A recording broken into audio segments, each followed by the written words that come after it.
espero encontrá-los todos de perfeita saúde. Eu hoje venho falar especialmente para os empreendedores e para os empreendedores do setor agrícola que desenvolvem os seus projetos de inovação, para o qual o Crédito Agrícola tem vindo já há 8 anos a esta parte a promover um concurso que denominamos de Prémio de Empreendedorismo e Inovação. E queria deixar-vos 2 datas importantes para participarem neste concurso. Primeiro, 26 de Abril. Vamos iniciar a campanha no dia 26 de Abril. Depois, o 16 de Julho, que é o fecho dessa mesma campanha. E, portanto, não se esqueçam de apresentar os vossos projetos, a vossa ideia do setor agrícola, agroindustrial e florestal. O Crédito Agrícola, como banco próximo do setor agrícola e florestal, está empenhado em promover, em desenvolver, em divulgar a vossa ideia e premiá-la. A todos, obrigado e cá vos esperamos.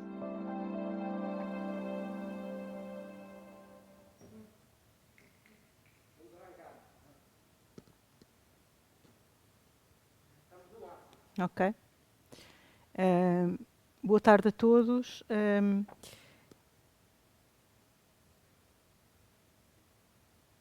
Posso? Boa tarde a todos.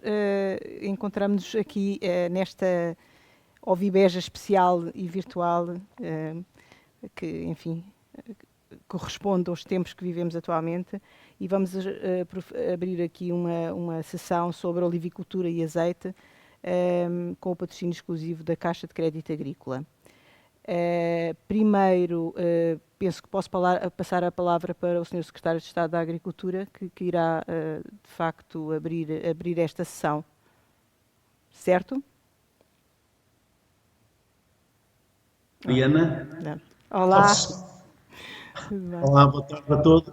Assim é mais fácil, que eu não estava a ver. Sr. Secretário de Estado, passo-lhe a palavra. Eu já tinha começado.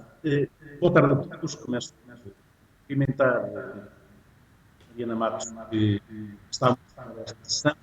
O João Pilar e o Nuno serão os palestrantes agora desta sessão. E agradeço o convite que me foi dirigido para participar desta sessão e felicitar a organização que vai nos seus 37 anos, este particular, mas ainda que é possível realizar em condições que não desejaríamos. Gostaríamos de estar em Beja, não é possível, mas a organização da Ovibeja encontrou maneira de nos pôr em contato e isso é extremamente importante. O azeite é um dos pilares da dieta mediterrânica com uma profunda ligação à nossa alimentação, à nossa cultura e à nossa paisagem. Faz, sem dúvida alguma, parte da nossa identidade. E o azeite é hoje reconhecido pela generalidade dos consumidores, e não só, como um produto natural, saudável, com enormes benefícios para a saúde. O consumo de azeite em Portugal tem vindo a ter uma evolução muito positiva e passamos de um consumo de cerca de 2,6 kg no início da década de 90 para mais de 7 kg hoje em dia. É quase um lugar comum dizer que Portugal tem ótimas condições para a cultura do olival, onde as oliveiras fazem parte integrante da paisagem e o azeite figura praticamente em toda a gastronomia tradicional portuguesa, do norte a sul do país. Mas o convite para participar na abertura deste webinar fez-me pensar no que tem sido a evolução deste setor ao longo dos últimos 20 anos. E não pude deixar de me recordar que há 20 anos atrás, o que se discutia na altura era se Portugal era capaz de aproveitar a totalidade da área de 30 mil hectares de novos olivais com direito à então ajuda à produção de azeite, que a título excepcional a União Europeia tinha concedido a Portugal. Recordava-se nessa altura com muito saudosismo o tempo em que Portugal tinha sido autossuficiente em azeite, lá para a década de 60. Faço esta referência para evidenciar o quão impressiva tem sido a evolução deste setor.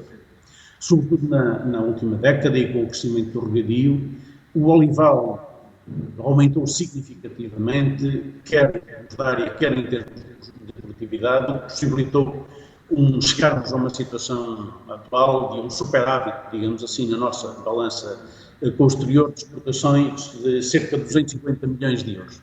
Portugal passou de uma situação crónica de importador de azeite para exportador líquido.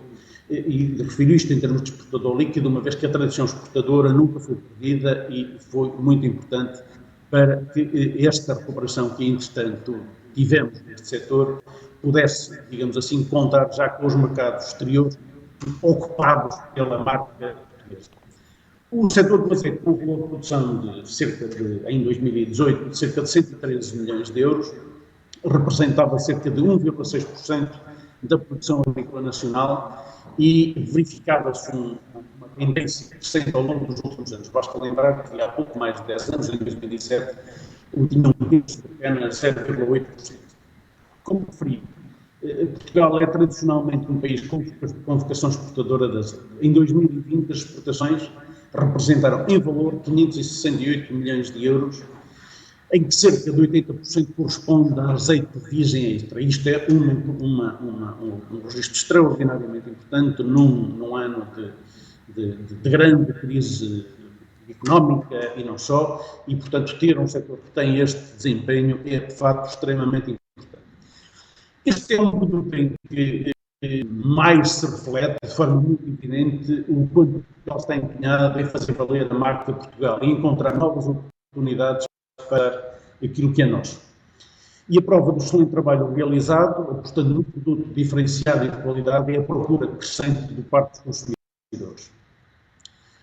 Sem Portugal apontado como um país com enorme potencial, não podemos hesitar nesta ambição. Queremos continuar a crescer e temos a certeza que estão prontos para enfrentar os desafios que se avizinham.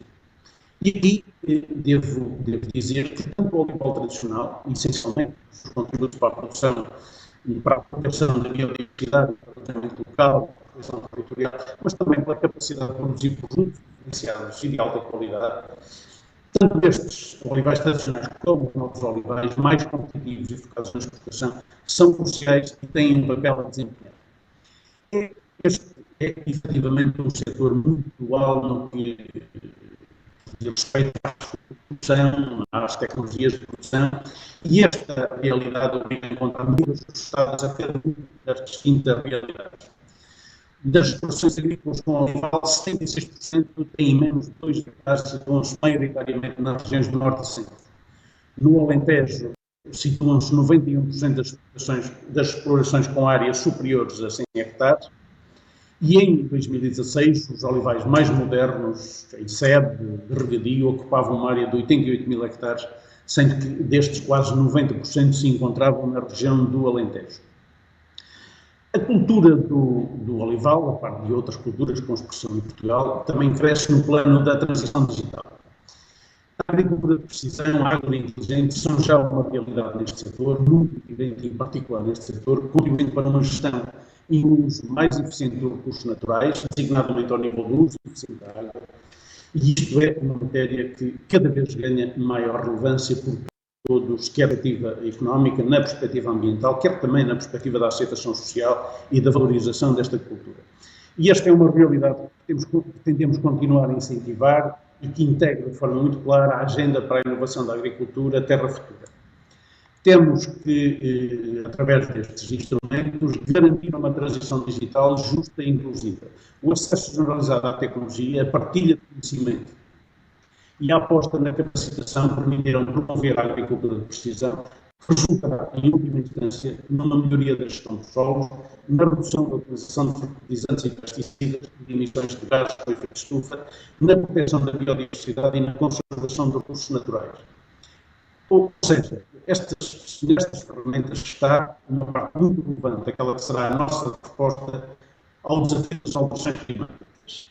E a agricultura é um dos setores da economia que está mais exposto aos riscos associados às alterações climáticas, às catástrofes naturais, cada vez mais frequentes e com impactos negativos no rendimento agrícola. E também à degradação do capital natural, que são exemplos a erosão e a perda dos solos ou a escassez de água. A propósito da capacidade de adaptação às alterações climáticas e da produção agrícola sustentável, Não posso deixar, não diria que circunstância, mas hoje tem um particular significado, deixar de fazer referência ao estudo do Olival em Alqueva e a caracterização e perspectiva que foi desenvolvido pela EPI em colaboração com vários organismos do Ministério da Agricultura e queria destacar aqui duas conclusões que me parecem muito importantes e duas conclusões que dão perspectivas distintas sobre uma mesma realidade e ambas extremamente importantes. Uma delas é que o olival é uma cultura perfeitamente adaptada à região de Alqueva, com baixas exigências hídricas e resiliência à irregularidade climática, elevada rusticidade e boa resistência a pragas e doenças, exigindo, por isso, baixas quantidades de fitofármacos. Pelo facto de ser uma cultura permanente, conjugado com boas práticas culturais, como o enrelvamento nas entrelinhas, melhora a estrutura e aumenta a quantidade de matéria orgânica no solo. E, por outro lado, uma outra conclusão, o olival de Alqueva gera uma considerável mais-valia económica, social e no valor do emprego gerado. Estas são conclusões técnicas com fundamento científico que resultam de um trabalho sério. Diz uma coisa simples, a sustentabilidade da atividade está associada às práticas adaptadas mais do que a qualquer outra coisa. Se temos que enfatizar isto, não podemos ignorar que existem casos pontuais de práticas e comportamentos que não podem deixar de merecer repúdio, desde logo da generalidade dos agricultores. E são os casos que penalizam fortemente a imagem desta nobre atividade que é ser agricultor.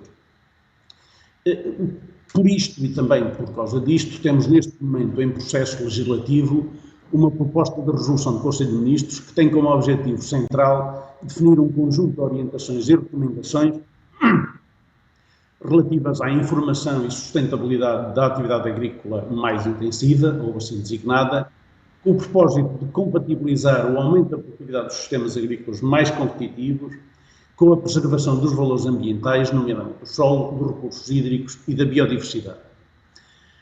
Ao reforçarmos o caráter sustentável da nossa agricultura, estamos a procurar o crescimento, estamos a trazer inovação, investimento e empreendedorismo, estamos a apostar na internacionalização do setor, estamos a valorizar a produção agrícola, o espaço rural e o território nacional. E aqui não podemos deixar de lembrar que neste momento dispomos de instrumentos financeiros que se complementam e que vão permitir ao setor iniciar a transição digital e climática que se impõe como garantia do futuro, contribuindo para mais eficiência, para maior segurança e para maior previsibilidade. Porque mais sustentabilidade ambiental, económica e social não tem de ser sinónimo de menor rentabilidade. Pode ser exatamente o contrário. E tem que ser exatamente o contrário. Neste sentido, vamos incluir no pacote, um pacote que designamos no contexto comunitário, de Next Generation, no PDR 2020, que, por via do período de transição, se vai prolongar por mais de 2 anos até ao final de 2022. São 302 milhões de euros para o continente, teremos que comprometer ao longo dos próximos 2 anos e executar até 2025. E que vamos disponibilizar apoios num conjunto de áreas que consideramos de grande relevância. Vamos promover o acesso a estas linhas em regime de custos simplificados, facilitando a submissão de candidaturas e agilizando todo o procedimento administrativo até ao pagamento. Já lançamos avisos para a renovação de tratores e instalação de redes antigranizo e estamos a trabalhar no lançamento de um aviso para a instalação de painéis fotovoltaicos, procurando diminuir, digamos assim, a dependência energética das explorações e melhorar também o seu desempenho ambiental. Para além das medidas no âmbito do PDR, salientamos que o Plano de Recuperação e Resiliência, que também contempla o setor agrícola. O PRR integra, nomeadamente, 93 milhões de euros para a inovação e o desenvolvimento tecnológico, que visa promover a competitividade e a sustentabilidade do setor e reduzir os tempos de interação entre o agricultor e a administração e pretendemos, com isso, concretizar a muito prazo o portal único da agricultura que ilustra esta aposta nesta nova relação entre o Estado, entre a administração e os agricultores neste caso. O PRR contempla ainda um conjunto de outros investimentos que também irão beneficiar o setor agrícola e os agricultores, nomeadamente a cobertura 5G, a requalificação e melhoria de competências e a promoção de igualdade de oportunidades. Por fim, queria também fazer uma referência aqui à presidência portuguesa do Conselho da União Europeia, que tem na reforma da PAC uma das suas prioridades para a agricultura e que esperamos concluir no decorrer deste semestre. Este objetivo é da maior importância para permitir a entrada em vigor do PEPAC em janeiro de 2023. O PEPAC constituirá aquele que será o instrumento essencial de apoio ao desenvolvimento e ao reforço da competitividade da nossa agricultura e dos setores também mais competitivos, mas também daquelas áreas que são menos competitivas, mas que têm de facto uma importância decisiva na ocupação do território, na preservação da biodiversidade, e o exemplo do olival, como já referi atrás, é disso bem um bom exemplo, porque por um lado temos uma área muito competitiva e por outro lado o olival tradicional, que tem de facto uma valia ambiental extraordinária em termos de ocupação do território também. A agricultura e especificamente o olival são peças obrigatórias na superação de todos os desafios que se nos colocam. São agentes fundamentais na construção de oportunidade de mudança e na implementação de soluções. E termino com uma frase que li no site da Ovibeja. A Ovibeja é um passo em frente à procura de novos caminhos. Vamos dar esse passo em frente na construção de um setor ainda mais sustentável, inovador e competitivo, e na construção de um futuro melhor. Muito obrigado e bom trabalho. Muito obrigado, Sr. Secretário de Estado, boa tarde. Passaria agora a palavra, creio que estará já em direto a partir de Espanha, o nosso primeiro convidado, que é Juan Vilar Fernández. Olá, Juan. Isto é um bocadinho estranho. Como estás? Tudo bem? Muy bien, boa tarde. ¿Cómo estáis? Olá. ¿Todo bien? Muy bien, Juan. Bem-vindo. Eu vou falar em Muchísimas português agora para te apresentar. Vou-te apresentar em português, mas depois, enfim, se tens alguma dificuldade com o português, não é? Seguirá em espanhol. Passo a palavra a Juan Vilar Hernández, que é doutorado em Ciências Económicas e Empresariais, analista oleícola internacional, consultor estratégico e professor permanente da Universidade de Jaén. Para além de todos estes créditos, é um profundo conhecedor do setor oleícola e vai aqui trazer-nos a sua visão sobre o olival tradicional e as novas tecnologias que poderão, de alguma forma, ajudar este olival tradicional, que é hoje ainda importantíssimo em termos de área em Portugal, a superar as suas fraquezas e a ser mais rentável. Juan, se puedes começar? Muito obrigado. Muito boas tardes. Em primeiro lugar, muito boa tarde. Em primeiro lugar, muito obrigado ao Ovibeja por estarem contato comigo nesta exposição e, em segundo lugar, muito obrigado a si por esta apresentação. Parabéns pela organização, porque realmente nesta altura é uma boa alternativa a tudo aquilo que fazemos pela agricultura. Espero também que as pessoas que estejam a assistir à conferência desde casa, bem como todos aqueles que estejam ali no público, estejam cheios de saúde nesta época de pandemia.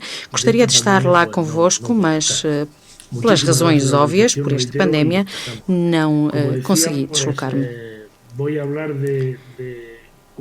Como estava a dizer, vou falar das alternativas do setor neste momento. Todas as perguntas que queiram fazer, estarei ao seu dispor no final e vou já começar para não demorar. Vou medir o tempo para não fazer do tempo que me alocaram. E como estava a dizer, este pequeno slide que vem resume porque é que estamos a ter uns preços melhores. Nos últimos anos, temos uma produção de 2,8 toneladas, com um consumo de aproximadamente 3,2 milhões de toneladas. É uma das poucas campanhas que na produção que a produção foi inferior ao consumo. Isto podíamos ver nos preços já há anos que isto não era assim. A única razão desta subida dos preços é que a produção é inferior ao consumo. Basicamente porque a maioria dos países produtores, exceto a Espanha, Túnez, Itália, Grécia e até Portugal, não tiveram uma produção que fosse de acordo à capacidade do país. Neste momento é a época de colheita no hemisfério sul, Chile, Argentina, Nova Zelândia, e em vez de 194 temos 198 países consumidores a nível internacional. Depois, se tivermos algum tempo, vou dar algumas novidades para que tenham em conta. Um dado importante é que deixou-se de plantar e é por isso que temos também os preços que temos agora. Em 2019 já deixou-se de plantar oliveira como se fazia anteriormente, 152 mil hectares. Aqui igual, a nível internacional, estes números que estão aqui não são muito exatos. E no intensivo já temos por cima do 30%. Esta slide vamos passá-la. Vamos avançar. Aqui temos o volume de negócio do setor a nível mundial. Como já disse o anterior orador, está entre 12 mil e 15 mil milhões de euros por exercício no setor da oliveira. Damos emprego a mais de 1,21% da população. Neste caso, o que é que está a acontecer? Este ano, todos os olivais são rentáveis com a produção que temos. Em Espanha, o Virgem Extra estava a 3,25, Lampante 3,20, 3,25. E hoje fizemos operações em Espanha de Lampante que chegavam a 3,15 euros. Com estes preços, tudo é rentável. Temos todas estas categorias que podem ver no slide 7, todas elas rentáveis. São 8 categorias, corrige-se o orador, todas elas rentáveis a nível internacional. O que é que acontece? O olival moderno é rentável, mas o tradicional já não é rentável. Em alturas, quando temos preços razoavelmente bons, o olival moderno é rentável e o tradicional não é. Temos de ter em conta que nem todos os olivais podem ser modernos. Porquê? Porque aproximadamente há 4 milhões de hectares que não são transformáveis. São olivares de serra, de alta pendente, e temos de ter em conta que dos 11,5 milhões de hectares, 4,5 mais ou menos não são transformáveis. O olival moderno tem de conviver com o tradicional e não são um melhor que o outro. São categorias completamente diferentes.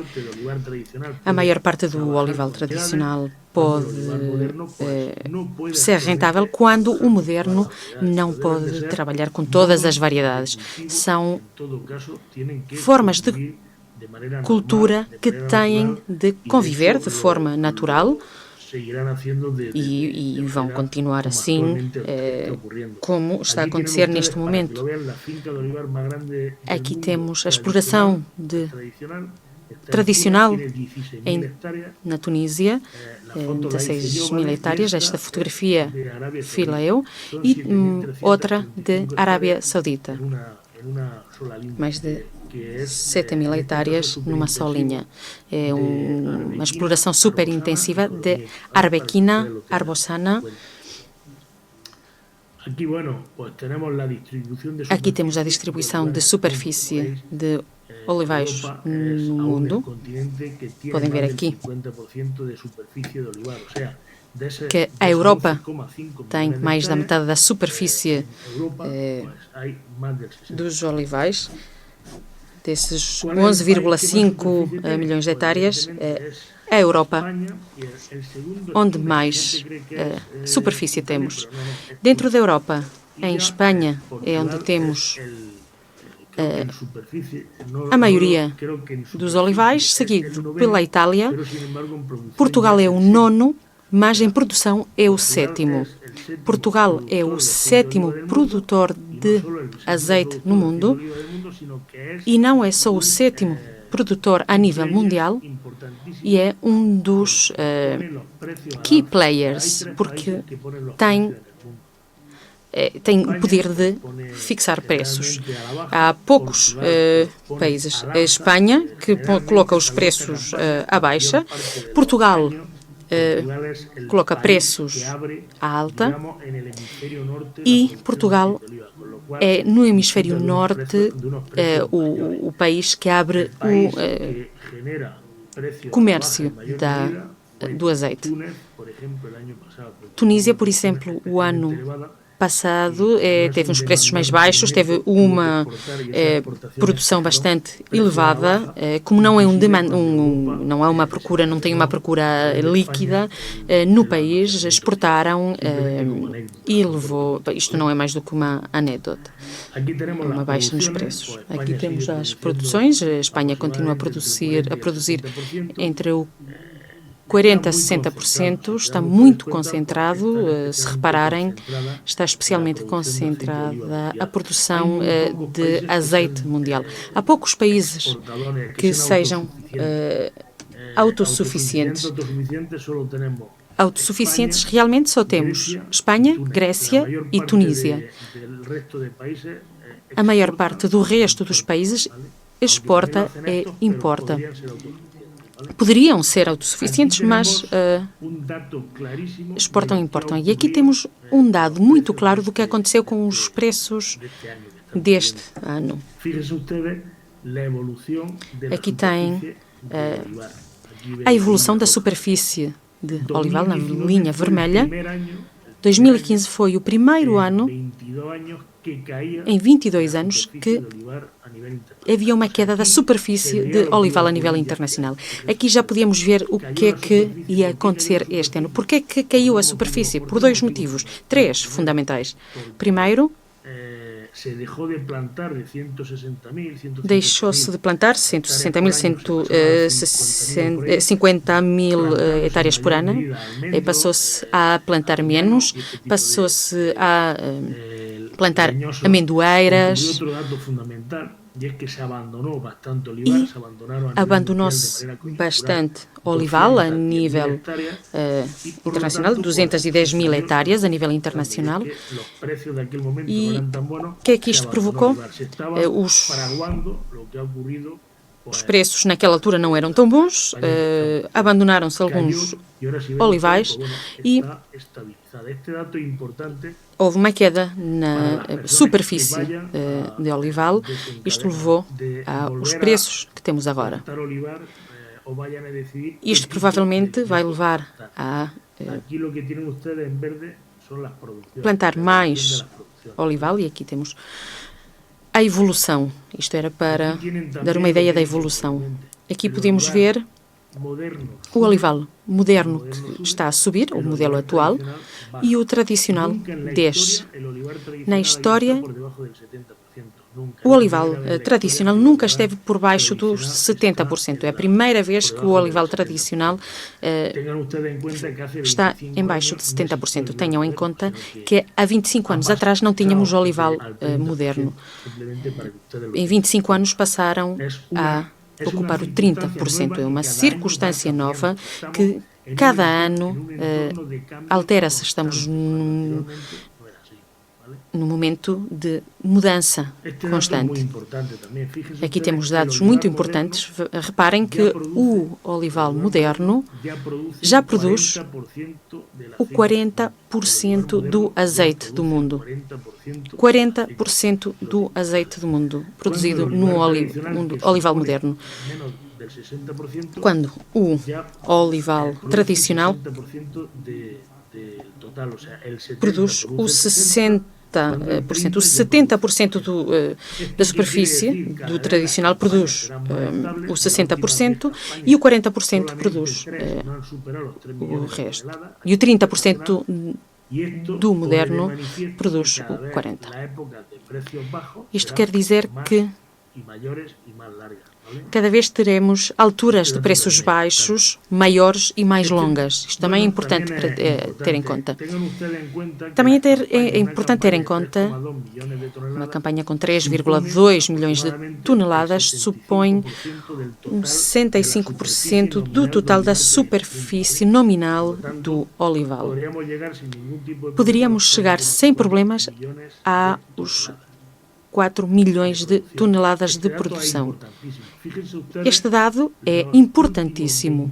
Reparem que os preços nos últimos 21 anos.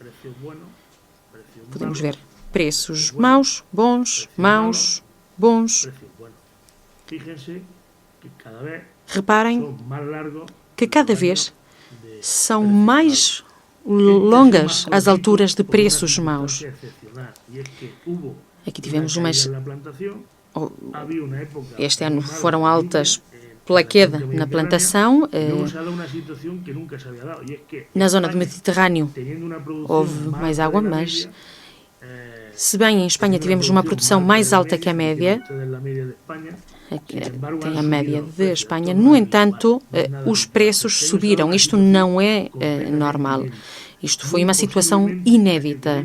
Possivelmente, o ano que vem teremos também preços bons, por volta dos 2,4, 2,7 euros por quilo, mas na próxima campanha voltaremos a uma época como esta, se as coisas não mudarem. Aqui temos a evolução do consumo e a produção. O consumo tem uma evolução razoavelmente boa, não é graças aos grandes produtores que não têm tido uma boa produção, mas sim um bom consumo, porque são mercados maturos. No estudo que estamos a fazer nos grandes produtores,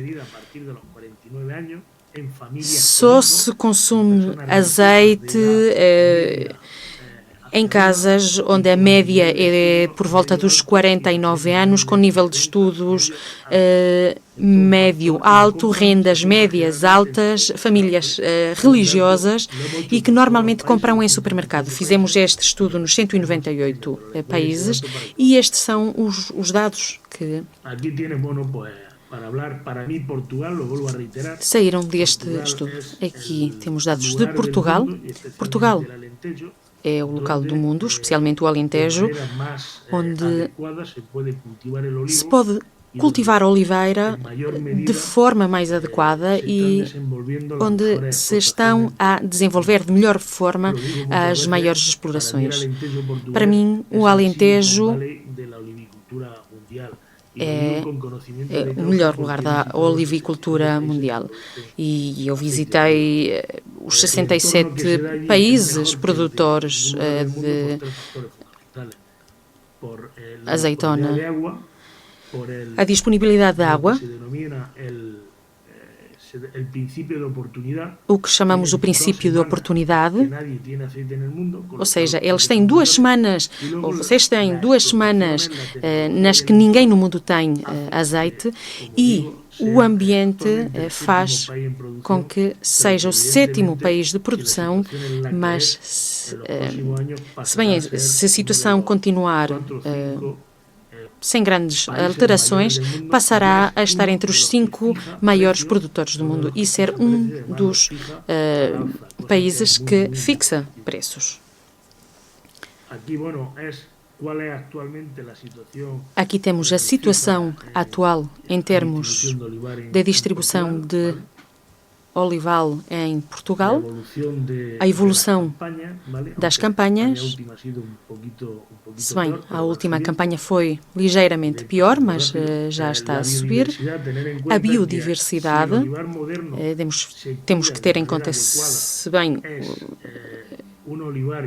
o olival moderno, se cuidar de uma forma adequada, é muito condescendente com o ambiente e consegue ter uma boa biodiversidade, além de gerar uma boa renda fixa e uma fixação da população muito maior, melhora também o conhecimento e a experiência das pessoas que desenvolvem a função neste setor. Igualmente, potenciam as indústrias que estão à volta do olival,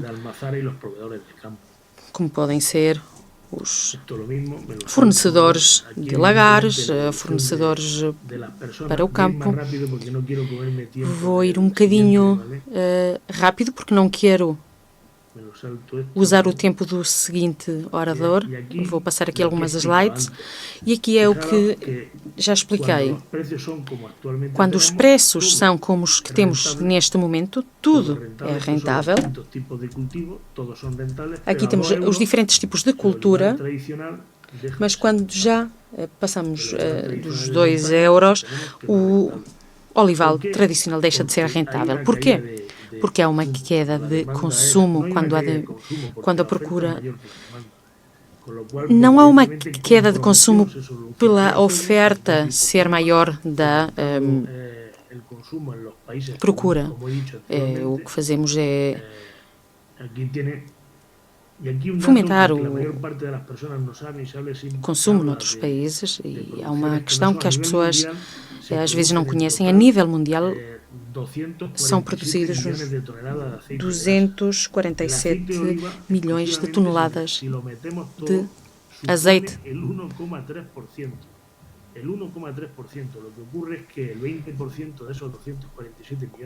O 20% dos 247 milhões de toneladas são para a biotecnologia, bioenergia, mas o azeite é só 1,3% do total de gorduras que poderiam ser destinadas ao consumo alimentar, não só de azeitona.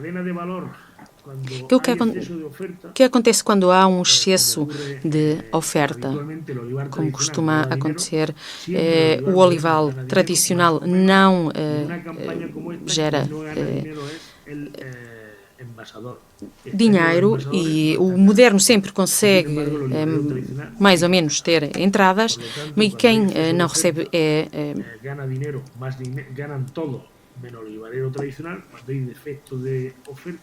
aqueles que vivem das margens. Quando há excesso de procura, todos menos os embaladores são os que conseguem ter benefícios ou lucros. Aqui temos os custos, podem ver mais à frente. O que é que pode fazer? O que é que se pode fazer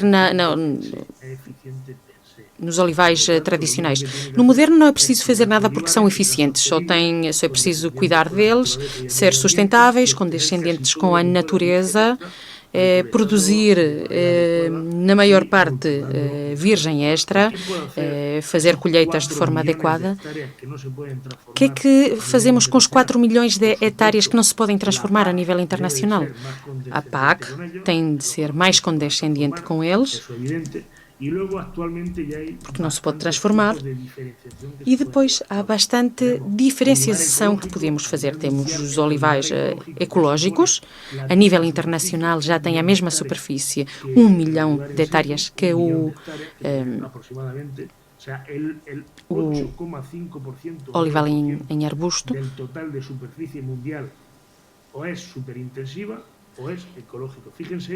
temos mais ou menos a metade da produção é intensiva ou ecológica. Procura-se eficiência e diferenciação, seja ecológico, biodinâmico, bioregenerativo, evolutivo, heroico, humanista. Temos diferentes tipos de olivais vivos, que estão a tentar ter um azeite de forma diferenciada, que o consumidor esteja preparado para pagar mais um bocadinho por ele. O produtor que não pode transformar só tem esta alternativa, a diferenciação, e esta seria a única alternativa para o produtor de azeitona tradicional.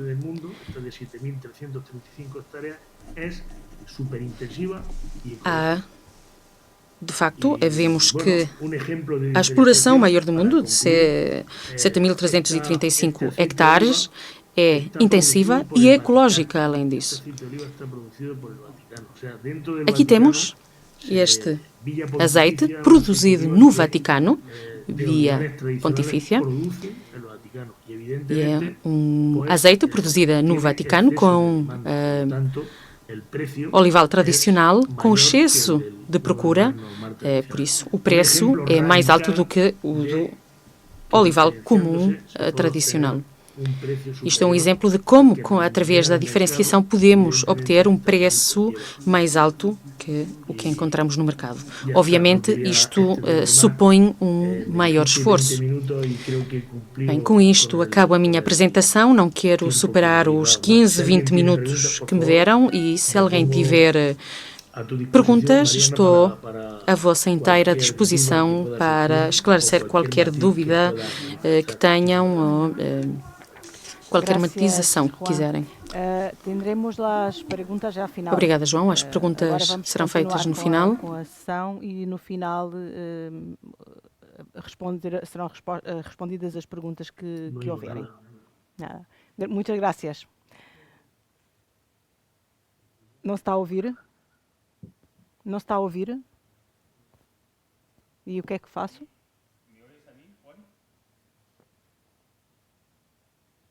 Não sei. Agora. Seguimos? Sim, agora? Boa. Juan, dizia que perguntas no final. Tá? As perguntas serão puestas no final. Agora seguimos. Muitas gracias. Obrigado. Então passamos agora à próxima apresentação, que será feita por Nuno Santos, que trabalha na Sovena como diretor coordenador da Sovena Consumer Goods, responsável pelas áreas comerciais de marketing, marketing e operações. Tem uma formação de gestão pela Universidade Católica e um MBA na Harvard Business School. Teve também uma experiência prévia no setor da distribuição na Boston Consulting Group, nas áreas do retalho e na indústria, e está na Sovena desde 2009. Vai-nos fazer uma apresentação sobre a política de exportação, a granel ou embalado, a eterna questão, e falar também um bocadinho sobre os mercados emergentes. Nuno, passo-lhe a palavra. Muito obrigado pelo convite. Eu ia partilhar aqui um pouco a experiência da Sovena a nível de mercado de exportação e de mercados emergentes. Só como introdução, a Sovena é uma empresa familiar, mais conhecida em Portugal pelas marcas Fula e Oliveira da Serra, e que já tem uma tradição no setor, desde do grupo CUF, e que reconstrói o grupo nos anos 80, reentrando então e reconstruindo o negócio de óleos e posteriormente o negócio de azeites. Fomos ao longo da nossa vida procedendo a uma integração em termos da cadeia de valor, ou seja, primeiro muito enfocado no embalamento e comercialização, e depois tanto a nível de óleos como de azeites, entrando na parte de transformação e no caso específico dos azeites também na parte agrícola. Neste momento estamos presentes em mais de 70 países, com uma faturação de 1,2 bilhões de euros. E muito rapidamente, ou seja, a Sovena começa como um grupo português e a partir do início dos anos da década de 2000 faz a sua expansão internacional. A expansão internacional começa primeiro com a entrada em Espanha, depois Brasil, Estados Unidos, em 2004, 2005. 2007 inicia-se o projeto agrícola, que vemos ali a rosa, ou seja, muito focado aqui na questão do Alqueva, ou seja, é o grande impulsionador deste projeto, e depois, na última década, a consolidação do grupo em termos de expansão de mercados, em termos de integração com fábricas em Estados Unidos, Espanha, Itália e reforço do projeto agrícola. Centrando-nos agora no que é a parte do mercado do azeite e comparando um pouco o que é o mercado a nível de consumo a nível mundial e Sovena, ou seja, o consumo mundial está dividido, eu diria quase metade dos países da bacia mediterrânica, que são os que têm em termos de produção cerca de 98% da produção mundial. Aqui estamos a falar de Espanha, Itália, Grécia, Turquia, Tunísia, Marrocos, Argélia, Portugal. Esses países são países tradicionalmente consumidores, onde o consumo já está relativamente estabelecido e com taxas de crescimento já marginais, e depois, nas últimas décadas, o consumo e a expansão do setor a nível de consumo tem-se feito o que nós chamamos de mercados emergentes ou mercados não tradicionais, o primeiro dos quais, em termos de dimensão, os Estados Unidos, que já ultrapassa muitos dos mercados tradicionais, mas isso é uma tendência que se tem vindo a alargar, ou seja, o trazer da dieta mediterrânica para estes países e o azeite como o expoente máximo desse conceito, e tem vindo então a expandir-se a nível de vários países de mercados não tradicionais.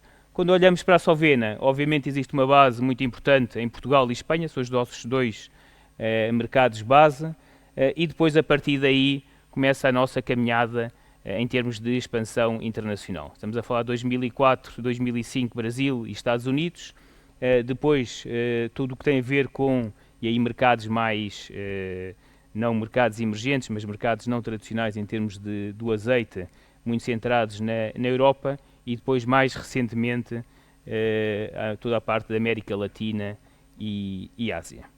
Eu agora gostava de centrar um pouco, e aqui o objetivo é falar de quais é que são as particularidades de diferentes mercados ou diferentes estratégias. Nós, quando olhamos para a nossa estratégia de comercialização e de expansão em outros mercados, olhamos primeiro para um potencial de consumo, ou seja, quando estamos aqui a falar, e se olharmos para o que foi o nosso primeiro passo, Brasil e Estados Unidos eram claramente dois mercados que tinham esse potencial, ou seja, com hábitos alimentares diferentes dos nossos, mas onde a dieta mediterrânica e o consumo de azeite já fazia parte, pelo menos, de uma franja da população. Por outro lado, a estrutura de distribuição, e aqui nós estamos muito habituados a ter uma distribuição moderna, com hiper, supers, cash já relativamente estabelecida e relativamente estável. Quando olhamos para outros mercados, há aqui diferenças brutais, desde Angola, onde é um mercado basicamente informal, ao Brasil, um mercado parecido com o nosso em termos de distribuição, mas ainda muito fragmentado, nomeadamente em termos regionais, ou seja, temos operadores no Rio com uma posição muito forte que não estão presentes em São Paulo, por isso para dar um exemplo. Depois outros mercados totalmente concentrados, a Austrália, 3 distribuidores, Coles, Woolworths e Aldi, tem mais de 60% do mercado. A Alemanha com os hard discounts, ou seja, quando olhamos para os diferentes países é preciso olhar para a estrutura de distribuição para perceber que implicações é que isso tem em termos da nossa estratégia de comercialização. E depois a própria estrutura do mercado, ou seja, há mercados que são mais marquistas, mercados onde as marcas de distribuidores, de retalhistas, já estão muito estabelecidas, outros mercados que têm um consumo a granel, seja para a indústria, que é bastante forte, outro onde isso não existe, por isso é preciso olhar para estes diferentes fatores. Eu ia agora só passar alguns exemplos de alguns mercados onde a Sovena foi investindo ao longo dos anos para percebermos um pouco o que é que nos levou a entrar nesses mercados e como é que fizemos essa estratégia de entrada e depois a nível comercial, como é que abordamos esses mercados. O primeiro é o Brasil. O Brasil é um mercado onde existia já um determinado consumo, é um mercado muito marquista, com muita apetência por marcas portuguesas valem 2/3 do consumo, e ainda com a distribuição, quando estamos a falar em 2004, relativamente fragmentada. Aqui a nossa estratégia foi, identificámos como um dos mercados prioritários, e a nossa estratégia foi acelerar esta entrada com a aquisição de uma marca, que era uma andorinha, que era uma marca adormecida no mercado, e fazer um acordo de distribuição com um grupo local de óleos, ou seja, uma Sovena, se quiserem, que tinha também, que tinha o segmento dos óleos e queria também expandir o seu portfólio. E aqui o que decidimos foi investir muito na marca e então desenvolvemos quase de raiz a marca Andorinha. E partimos eu diria, em 5, 6 anos de 2% de mercado para 10, 12%, passado cerca de 10 anos, colocou-se também aqui questões em termos de como potenciar esse crescimento e decidimos então partir para uma distribuição própria. Ou seja, aqui um pouco também para verem, e aí desde os últimos 4 anos mais do que duplicamos a nossa cota de mercado, agora acima dos 20%. Aqui tem, só para perceber e eu refiro este exemplo e esta mudança em termos de estrutura de distribuição, os modelos e a forma como nós entramos no mercado e como abordamos o mercado não pode ser estático, porque depende muito também das condicionantes e das oportunidades que existem a cada momento. Agora saltava por outro mercado marquista, mas totalmente informal, Angola. Aqui estamos a falar de um mercado que vale, em termos de consumo, menos de 20 vezes menos do que o mercado brasileiro. É um mercado muito informal, ou seja, onde a estrutura de distribuição começa agora a aparecer e onde o grande desafio é exatamente a distribuição. Ou seja, não existem os operadores estabelecidos, supermercados e hipermercados como nós vemos nos outros mercados. Por isso aqui o grande desafio é conseguir este acesso ao mercado e depois, pela sua própria dimensão, em que momento é que se decide fazer investimentos na própria marca. Nós aqui, e neste caso específico, nunca decidimos ir no Brasil fomos com um distribuidor exclusivo e trabalhámos em conjunto a marca. Aqui nunca decidimos isso por uma questão de acesso a mercado. Ou seja, os distribuidores têm muitas condicionantes em termos de acesso a divisas, em termos da sua própria estrutura a nível de todo o país. Por isso o que decidimos foi fazer acordos com vários operadores e investir nós diretamente na marca para potenciar o consumo. Saltando agora para um mercado um pouco mais desenvolvido, os Estados Unidos. Este é o principal mercado hoje em dia em termos de consumo, depois de Espanha. Já nesta altura, e estamos a falar de há cerca de 15 anos atrás, era um mercado com bastante potencial, mas aqui também com algumas particularidades que condicionaram a forma como nós o abordamos. Os Estados Unidos, em termos de consumo, é muito dividido entre o que é retalho, ou seja, o consumo doméstico. Tem uma parte de food service muito estruturada, toda a parte de restauração é muito organizada, existem estruturas de compra e existe muito mais o hábito de comer fora, por isso aqui também uma dimensão bastante grande. E depois, por outro lado, também uma parte que nós chamamos industrial, ou seja, como condimento, também relativamente importante. O que nós entendemos foi que para poder abordar este mercado de forma global, tínhamos de estabelecer uma operação lá. Então o que fizemos foi a aquisição de uma fábrica e, com base nessa estrutura que já existia, que estava muito centrada no que era a parte de food service, alargar então para os outros segmentos. Na parte de retalho, muito enfocado em marcas de distribuidores, e depois fomos também evoluindo para uma marca nossa também, e em termos de mercado também, mais tarde, isto é mais recente, este ano, abrimos, a nossa fábrica está estabelecida no estado de Nova Iorque, por questões logísticas, os Estados Unidos é um país muito grande, por questões logísticas decidimos também, e para melhor servir os nossos clientes, de abrir uma operação na Califórnia. Aqui também, ou seja, uma própria evolução do negócio, tem a ver com a nossa consolidação da operação nos Estados Unidos, que tem a ver também com a própria estrutura do mercado e, neste caso, com a dimensão do próprio país. Outro exemplo, que é talvez, fala sempre do gigante adormecido, aqui a China, só para percebermos, ainda é um país que consome cerca de metade do que consome o Brasil. Se os chineses, em termos per capita, consumissem o que consome Estados Unidos, Brasil, ou estes países não tradicionais, mas que já têm algum hábito de consumo de azeite, necessitaríamos cerca de 1 milhão de toneladas mais, ou seja, cerca de 30% mais de crescimento, tanto em termos de produção como de consumo. Obviamente, quando olhamos para a China, temos hábitos de consumo ainda muito diferentes. Está a haver uma abertura em termos do país, em termos de exposição de viagens, etc., que de exposição a outros países, a outras culturas e a outras dietas alimentares, o que a prazo entendemos que terá aqui um potencial importante. A China, que particularidades é que tem e como é que isso condiciona a nossa abordagem? Em termos de estrutura de distribuição e de operação, tem muitas especificidades e por isso o que nós decidimos é um mercado muito marquista também. Existe uma marca principal de um grande operador integrado de óleos e azeites, foi ele que desenvolveu o mercado na China, e depois o resto tudo muito fragmentado. Por isso aí a nossa abordagem foi de desenvolver a nossa marca, neste caso o Oliveira da Serra, em parceria com o operador local. E porquê é que nós precisamos deste operador local? Primeiro porque as relações e a forma como se estabelece relações na China é muito diferente do que nós temos em Portugal, em França, nos Estados Unidos.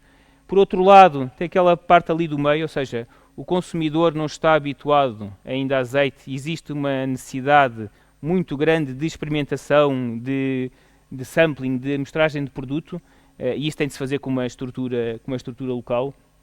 E depois tem algumas particularidades. 30% ou 40% do volume, isto agora está a reduzir progressivamente, é feito em ofertas, no novo ano chinês, e depois tem, e aí talvez algo que nos serva de aprendizagem para os outros mercados, em termos de consumo eletrónico, que é talvez dos mercados mais desenvolvidos a nível mundial e onde tem uma dinâmica muito potente, não só como venda, mas também como a nível de promoção do produto. Por isso aqui, ou seja, neste caso específico, a nossa opção foi fazer um acordo de distribuição e ter uma operação local para desenvolver marcas. Quando vamos para outros mercados que já sejam produtores, e esta é a nossa última operação, tem cerca de um ano, a Sovena entrou no Chile numa empresa já estabelecida, ou seja, uma empresa muito parecida com a Sovena, com 40% do mercado local, com um projeto agrícola e com potencial de expansão muito centrada no Chile, mas com potencial de expansão a nível internacional. Aqui também a Sovena olha para os mercados produtores não tradicionais, estamos a falar de Chile, Argentinas, Austrálias, Estados Unidos, e aqui encontramos um parceiro com quem decidimos fazer esta viagem de desenvolvimento e de consolidação da operação. São processos, quando nós olhamos, que demoram bastante tempo. Aqui só para perceberem, no caso da China nós tivemos várias tentativas e várias discussões, eu diria que cerca de 5 anos, até darmos este passo.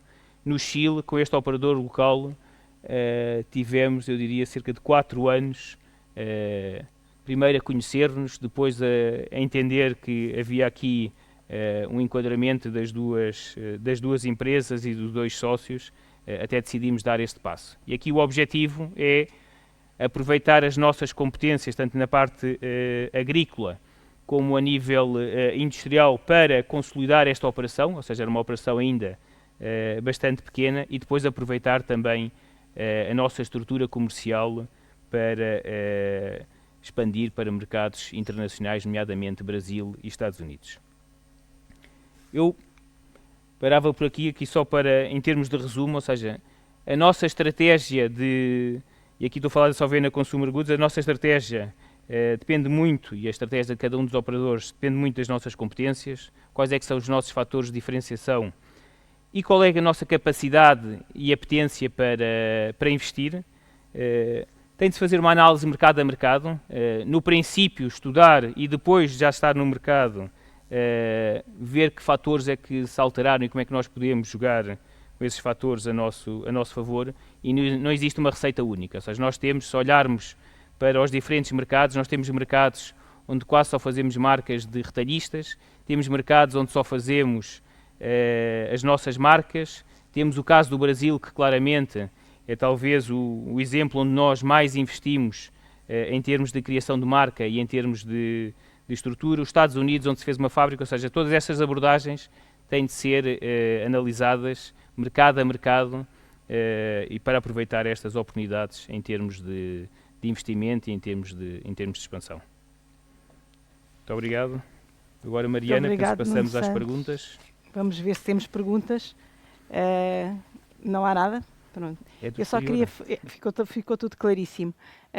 Queria só fazer aqui uma reflexão sobre quando o Nuno estava a falar, partilhar aqui a estratégia e todo o trabalho que a Sovena tem feito. Para mim fica claríssimo que isso representa um investimento enorme em termos de marketing e em termos de marca, de criação de marca e de consolidação de mercados, e que são de facto quem produz não tem muitas vezes a noção do investimento que é necessário fazer para criar uma marca. Não é fazer um rótulo, não é pôr um rótulo numa garrafa, é todo este trabalho que foi aqui tão exaustivamente, e não tão exaustivamente assim, mas pronto, foi aqui muito bem explicado, e o que é que está por trás disso. Portanto, muitas vezes a ilusão de que vou fazer uma marca e que vou ganhar muito dinheiro, provavelmente não é a estratégia mais correta numa fase inicial, porque realmente é preciso um grande investimento para conseguir. Não estou sequer comparar, obviamente, os recursos que a Sovena tem, porque é uma das maiores empresas do mundo, se não a maior deste setor, mas mutatis mutandis, enfim, transformando isso, trazendo para uma escala mais pequena, é de facto um investimento enorme criar uma marca. Não é fazer um rótulo e pô-lo numa garrafa, mas fazer verdadeiramente uma marca é de facto um investimento muito importante, e às vezes falta essa noção a quem produz. Porque é mais fácil, eu acho que é mais fácil produzir do que vender. Acho que é muito mais fácil. Todo o investimento que é feito no Olival e que foi feito nos últimos anos duplica ou triplica a produção em Portugal de uma forma fácil. Não é tão evidente assim que o investimento feito nas marcas duplica ou triplica tão rapidamente as vendas. E, portanto, é uma corrida de fundo, precisa de muito investimento. E, de facto, é preciso fazer essa reflexão. Quem está a produzir não é tão fácil assim depois criar uma marca e criar essa mais-valia, penso eu. Não sei se o Nuno quer acrescentar alguma coisa. A nossa experiência, ou seja, nós vimos do setor de comercialização, por isso este processo de criar marcas ou trabalhar com marcas retalhistas é algo faz parte do nosso DNA, mas efetivamente, ou seja, o que nós temos e nós temos experiências de investimentos em marcas em determinados mercados. Eu falei aqui o caso do Brasil para nós eu diria que é o exemplo onde tudo correu bem, ou seja, foi o momento certo, o mercado valia 20 mil toneladas, agora multiplicou por 5, foi um momento também que estava com esse crescimento, havia muita apetência, nós investimos, ou seja, eu diria que fizemos as coisas certas no momento certo e as coisas correram bem. Agora temos outras experiências, eu falei ali do caso da China, a China é para aí a segunda ou terceira tentativa que nós temos de entrada no mercado. Quando olhamos para a Europa, também são mercados muito consolidados, pois há aqui quando olhamos para a estratégia de marca, são estratégias a muito longo prazo e com muita dificuldade de sucesso. Por isso eu diria que, e por isso é que nós em determinadas alturas decidimos trabalhar ou fazer alguma aquisição que já tenha uma base de mercado, ou seja, é mais fácil trabalhar quando já existe uma base e então com as ferramentas certas e com muito investimento desenvolver as marcas, mas eu diria que é um caminho cada vez mais apertado. Isto porquê? Porque a distribuição está cada vez mais concentrada, há cada vez mais marcas de distribuidores, os próprios retalhistas também estão a fazer cada vez mais racionalização de sortido. Por isso, quando nós olhamos para os diferentes... E depois já existem marcas estabelecidas, que obviamente têm de se defender. Por isso, quando olhamos as oportunidades de expansão e as oportunidades de criar marca, eu digo que são muito mais nestes... Para alguém como nós, são muito mais nestes mercados emergentes. Agora, há outras estratégias que têm a ver com... Eu aí diria que tem a ver com os fatores de diferenciação próprios de cada operador. Ou seja, algumas das marcas que se vê também a nível internacional a aparecerem são marcas ligadas à produção. O caso de Boundary Band na Austrália, a California Olive Ranch na Califórnia, ou seja, são operadores que têm uma diferenciação, ou seja, a diferenciação no caso deles é ser um produtor da origem local e com base nisso também decidiram dar esse passo.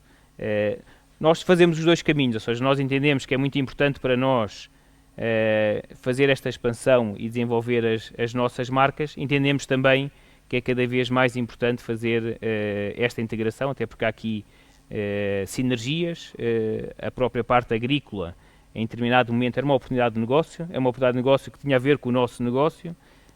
Tem sinergias depois, e tanto em termos de risco como gestão da posição, por isso é algo que para nós faz sentido, mas eu diria que cada operador tem de olhar para a sua situação em específico. Eu diria que Portugal nisso tem uma vantagem muito grande, porque como o Juan Vilar dizia, nós, apesar de todo este crescimento, o crescimento das exportações portuguesas tem aumentado também muito, por isso nós continuamos a ser, se somarmos o nosso consumo mais o que nós exportamos, é muito mais do que nós produzimos. O que isso é bom, o que permite aos produtores ter este conforto de que ainda existe consumo e apetência pelo azeite português e, por outro lado, as particularidades de o nosso olival moderno tem ali uma oportunidade muito forte, e o Juan Vilar referiu isso, tem a ver com aquele momento onde na prática são os primeiros azeites frescos do hemisfério norte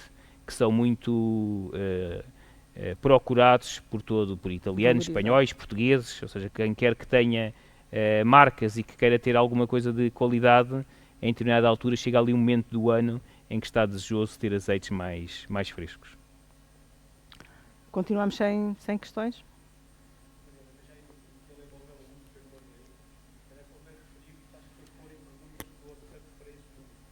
Ok. Eu não sei se o número do WhatsApp para o qual podem fazer as vossas questões é o 924-268-999. Eu creio que ele está em rodapé no próprio live do WhatsApp, da Ovibeja. De qualquer modo, não sei se o Juan está a ouvir. Sim, Juan? Sí. Ah, graças.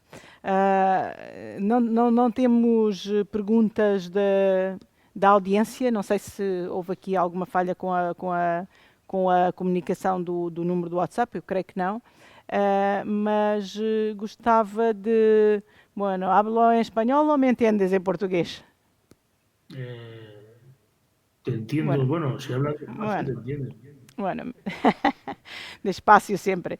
No, pero hablo español. Te gustaría de colocar una cuestión que te parece, ¿cómo ves tú el futuro? Bueno, saca de tu bola de cristal y cómo ves tú el futuro de la comercialización de esas especificidades, de esos aceites de singularización, de olivos centenarios, del Vaticano, de todo eso que al final es el camino que tiene las 4 millones de hectáreas que no son pasibles de ser mejoradas o intensificadas, pero que tiene un papel social, ambiental, muchísimo importante.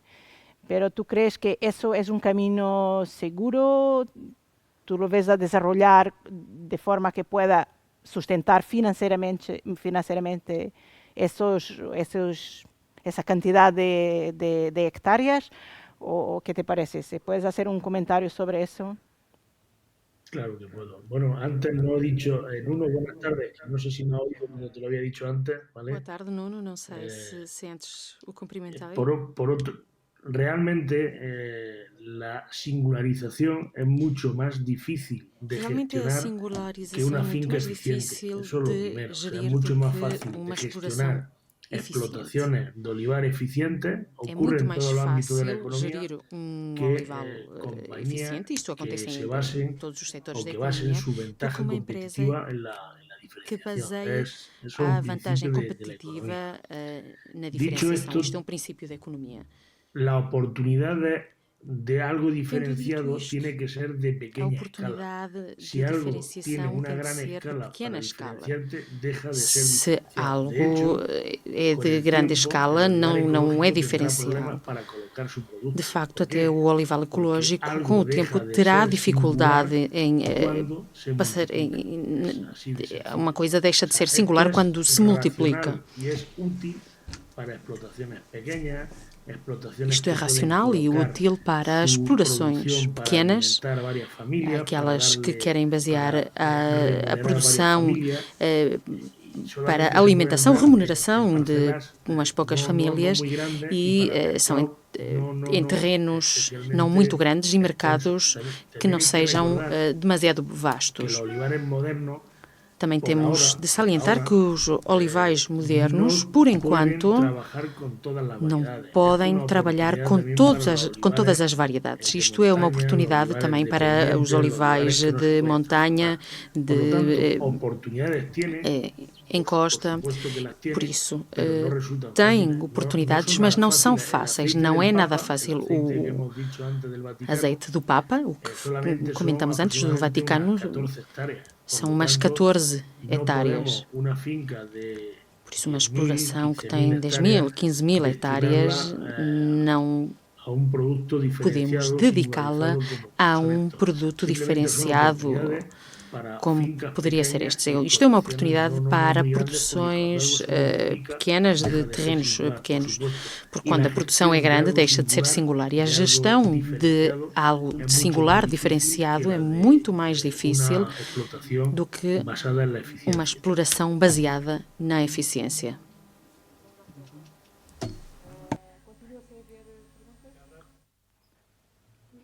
Ahora, ya no te escucho otra vez. No. Volto a não ouvir. Que no hay preguntas, no hay más preguntas. Vosotros han sido muy claros en vuestras ponencias. Por eso, yo no sé si podemos encerrar, ¿no? Estamos ya cerca de la hora de términos, entonces te agradezco mucho, Juan, a tua intervenção. Agradeço ao Nuno também as vossas muito interessantes apresentações e encerramos aqui os trabalhos. Muito obrigada a todos. Muito obrigado, boa tarde. Obrigada.